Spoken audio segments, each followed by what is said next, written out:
शोधन प्राणायाम है, जिसको अनुलोम विलोम के नाम से भी जानते हैं, उसको करते हैं शुद्ध करने के लिए। इसमें 3 प्रमुख नाड़ियाँ होती है हमारे शरीर में। 3 प्रमुख नाड़ी है, ईड़ा, पिंगला और सुषुम्ना नाड़ी। 72,000 नाड़ी में से 3 प्रमुख है, मेन है, वो है ईड़ा, पिंगला और सुषुम्ना।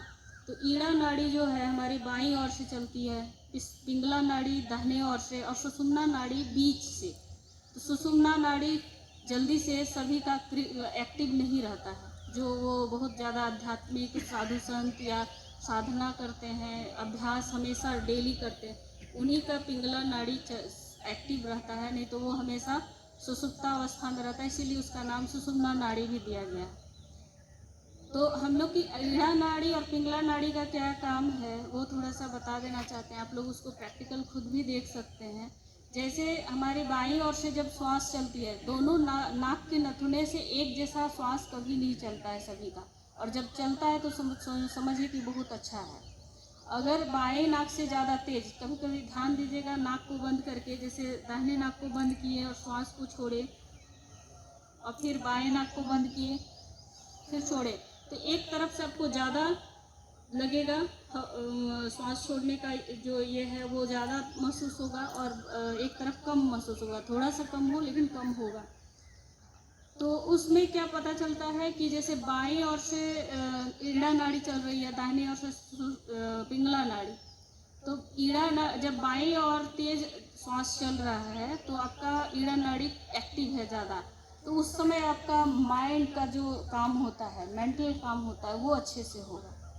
तो इस तरह से हम लोग क्या कर सकते हैं, जैसे हम कोई पढ़ने वाला बच्चा होता है या फिर जो शारीरिक रूप से काम करना है हमको, तो हम लोग खुद से उसको एक्टिव कर सकते हैं। कैसे कर सकते हैं, जैसे कि बाएं नाक से जब श्वास चल रहा है तो आपका पूरा मस्तिष्क का काम अच्छे से होगा।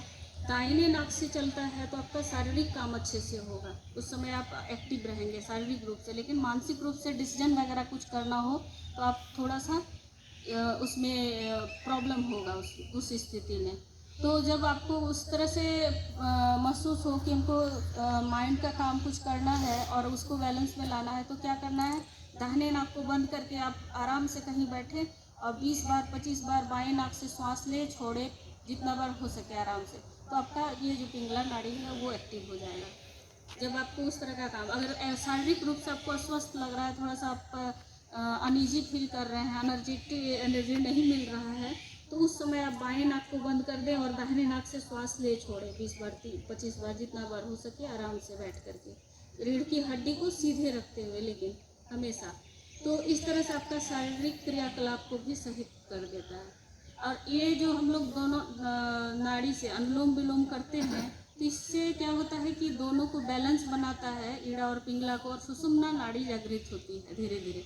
अभ्यास जब बहुत ज़्यादा बढ़ जाता है तो सुषुम्ना नाड़ी जब जागृत होती है तो क्या होता है कि मानसिक और शारीरिक रूप से, दोनों रूप से हम लोग स्वस्थ हो जाते हैं। कभी कभी होता है कि मन अस्वस्थ रहता है, मन बहुत बेचैन रहता है, तनाव रहता है, शारीरिक रूप से हम ठीक हैं, फिट हैं, लेकिन मन में अशांति है, ये है वो, बहुत तरह का होते रहता है। कभी कभी मन से हम लोग एकदम शांत है लेकिन शरीर का से हम एक्टिव नहीं रह पाते हैं, लगता है कोई काम नहीं करें, एनर्जी मिल नहीं रहा है, ऐसा होता है कभी कभी।